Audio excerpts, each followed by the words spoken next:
On cherche à calculer cette intégrale et pour ça je vous propose deux méthodes pour le faire.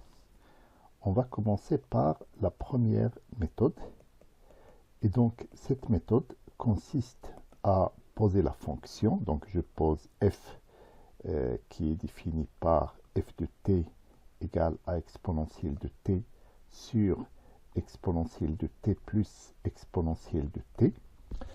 Donc ce que je vais faire, je vais transformer cette fonction pour que je puisse utiliser les primitives usuelles. Alors, la première chose qui saute aux yeux, c'est de voir qu'il y a exponentielle de t comme facteur commun au niveau du numérateur et au niveau du dénominateur. Donc je factorise, donc au numérateur ça reste exponentielle de t, et au dénominateur, donc ça, hop, et au dénominateur, j'ai exponentielle de t facteur de 1 plus exponentielle de t, puisque exponentielle de t, c'est exponentielle de t fois exponentielle de t. Et je simplifie et j'obtiens f de t égale à 1 sur 1 plus exponentielle de t. Alors, si je pose que ça, c'est u de t, donc si je pose u de t est égal à 1 plus exponentielle de t, j'ai u' de t égale à exponentielle de t. Donc, l'idée, c'est de modifier encore cette fonction, après cette première modification, de la modifier encore pour avoir une expression du type u' sur i. Alors pour ça, je vais faire une opération assez simple et qu'on fait d'habitude dans ce type de situation.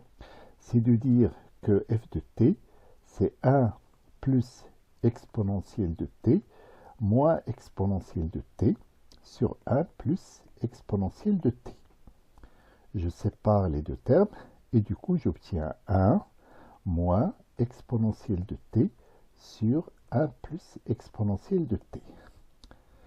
Et donc, sous cette forme-là, je peux calculer facilement, enfin, je peux trouver facilement une primitive, puisque la primitive de 1, c'est la fonction qui a t associé t, et je vois que cette partie est de la forme u' sur u, et dans la primitive, ou bien dans une des primitives, c'est ln de valeur absolue de u.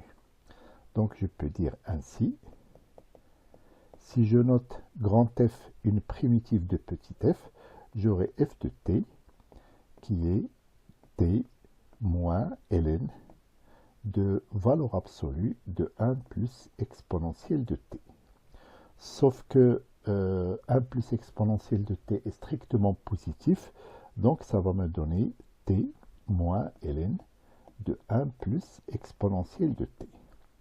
Et donc je reviens à mon intégrale, je peux dire i égale, du coup, grand F de 1 moins grand F de 0. Et donc ça va donner 1 moins ln de 1 plus e, c'est-à-dire exponentielle de 1, et puis moins, alors t, quand je le remplace par 0, ça va me donner 0, et puis quand je remplace ici t par 0 dans cette expression, ça va donner ln de 2 avec moins moins, donc ce qui va donner plus ln de 2. Alors je peux encore transformer un petit peu cette expression, sachant que 1 c'est ln de e, soit i égale, donc ln, en appliquant les propriétés du logarithme hippérien, c'est ln de 2e sur 1 plus e. Donc voilà pour cette première méthode pour calculer cette intégrale. Je passe maintenant à la deuxième méthode. Donc deuxième méthode. Et là, je vais mettre un titre. C'est faire un changement de variable. Changement de variable. Donc je pense que vous avez déjà deviné la variable, enfin le changement qu'il faut faire. Donc on pose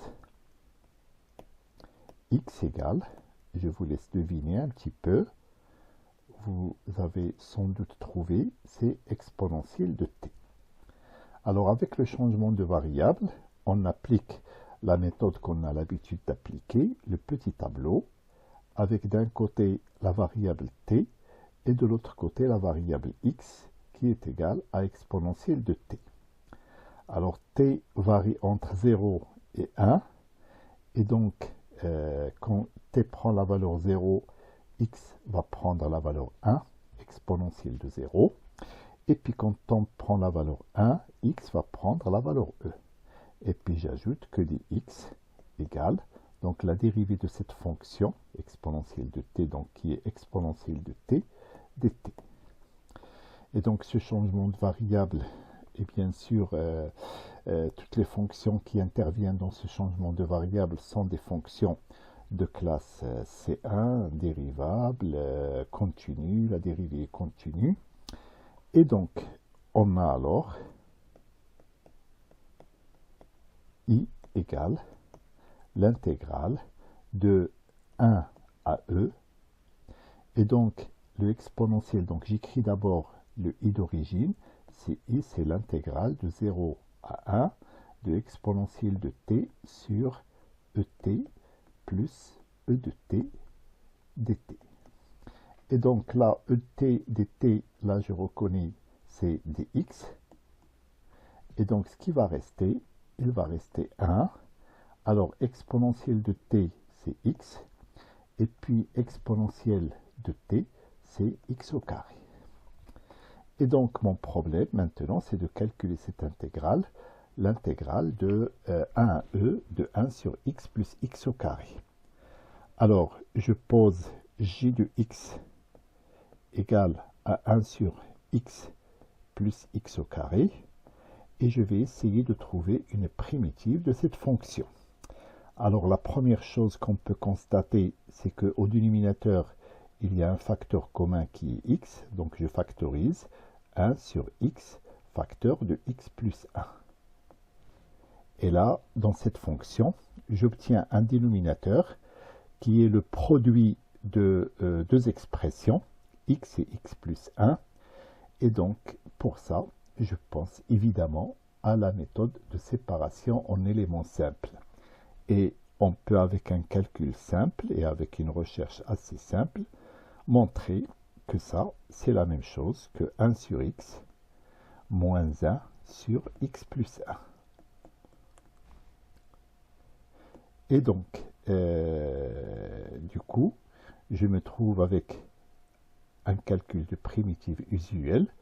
Et donc, une primitive de cette fonction, c'est la fonction g qui a x associé ln de valeur absolue de x moins ln de valeur absolue de x plus 1.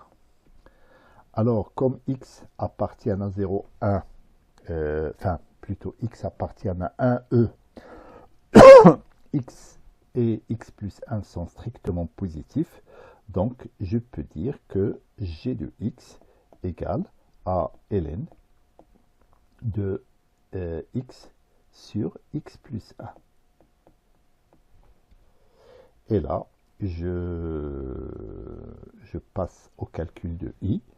Donc ainsi, i égale à g de e moins g de 1. Alors, quand je vais calculer, ça va donner ln de e sur e plus 1 moins ln de 1 demi. Alors, un simple calcul avec l'utilisation des propriétés des logarithmes, ça nous permet de dire c'est ln de e sur e plus 1 plus ln de 2, soit i, comme on a trouvé tout à l'heure, ln de 2e sur e plus 1. Voilà, donc avec cette deuxième méthode, on retrouve heureusement le même résultat, et normalement le même résultat, et donc c'est ce résultat que vous avez.